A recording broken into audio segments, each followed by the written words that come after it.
এবারে দিলেন ডান প্রান্তে জার্সি নাম্বার 3 সেখানে অবশ্য সাইদ ওবায়দুল টোকা দিয়ে বাড়িয়েছিলেন সামনে, সেখান থেকে চলে গেল আবার টাচলাইনের বাইরে অর্থাৎ ট্রেন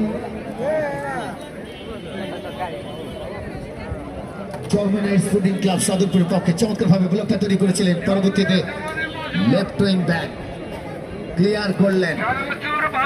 চমৎকার একটা ম্যাচ, অসাধারণ। এই টুর্নামেন্টটাকে আসলে সফল করছেন দর্শকরা।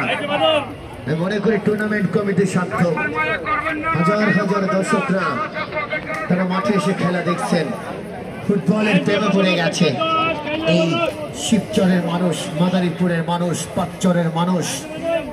লম্বা করে ট্রেন, সেখান থেকে জার্সি নম্বর 6 সুজন কিক নিয়েছিলেন।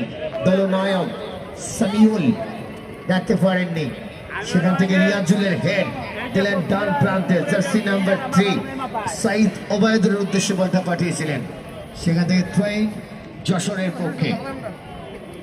এবার অবশ্য 14 নম্বর জার্সি যিনি খেলোয়াড় রিয়াজুলের পায়ে লেগে চলে গেল মাঠের বাইরে। এবারে 12 জার্সি নাম্বার ইয়ারে ভাসালেন বিপজ্জনক এরিয়ার মধ্যে, সেখান থেকে চমৎকার একটা রিকভার করলেন।